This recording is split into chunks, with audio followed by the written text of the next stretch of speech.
Ida, my best friend, and I have had a falling out after my wife died.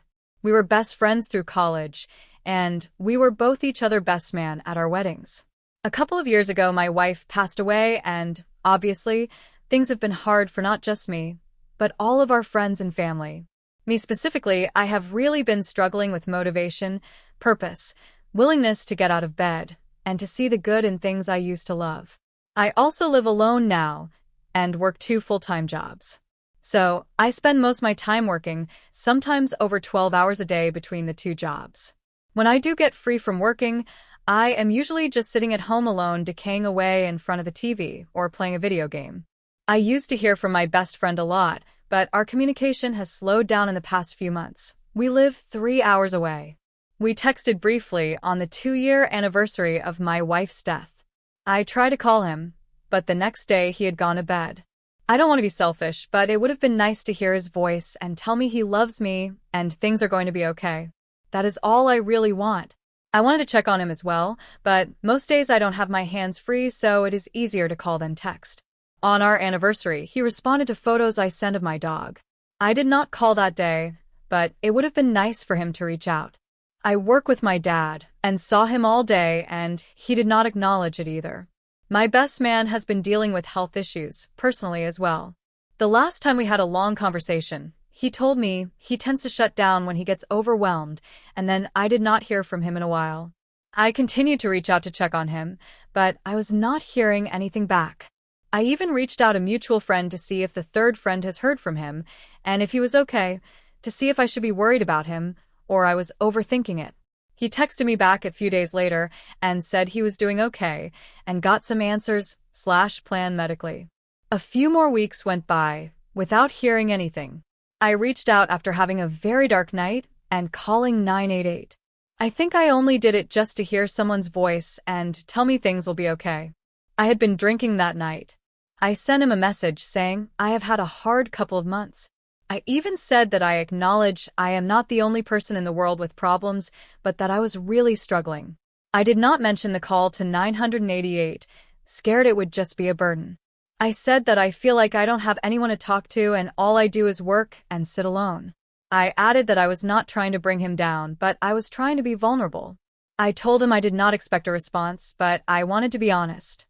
He responded a day later saying that he is sorry, I feel like I don't have anyone to talk to, but it was hard sometimes. He said he remembers being scared of his health issues, and when we did talk that I did not ask about him until the end of the conversation after venting. He said it makes it hard to communicate when the conversations are mostly negative. He said he tried to communicate that with me, and that multiple phone calls bother him, but I did not respect or acknowledge that boundary. When I do talk to him, I feel like I have to go over every word with a fine-tooth comb, or he would get upset. He also again trying therapy, which I will get to. I was pretty upset and disappointed with his response, and did not respond positively. I ushed back on the claim that I have not checked in on him, and said that if I have been too negative, that I have a fair reason to be so. I also sent a history of our phone calls.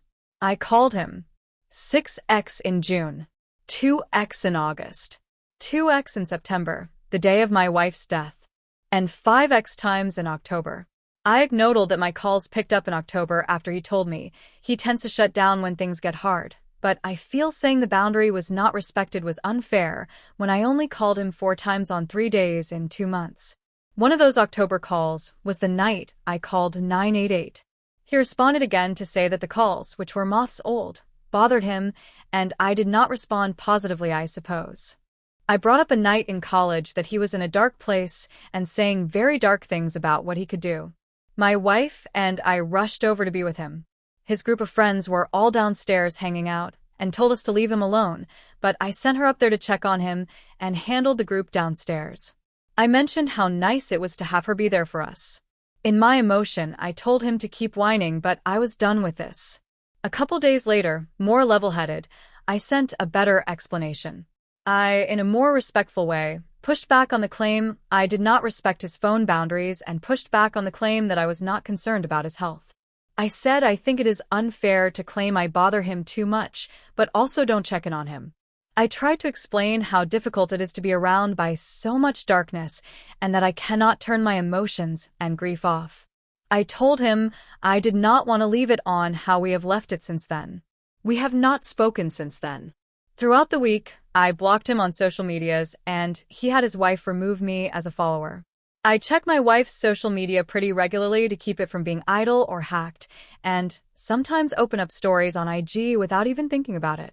Last time I checked, I noticed they both removed her as a follower, so I blocked them from her accounts.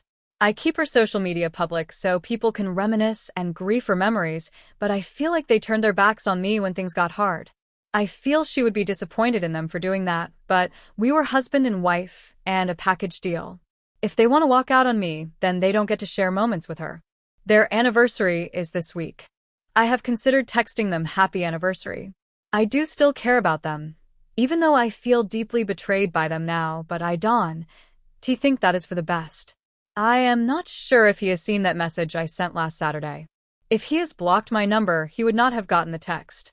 I don't know what else to do, or think there is really anything else to do. For what it's worth, I signed up for therapy when I first moved away from my wife's area, but I did not see much benefit with my therapists.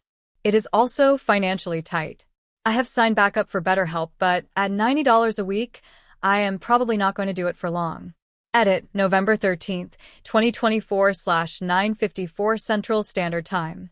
I feel like this sounds one-sided, but this is my best understanding or interpretation of the events.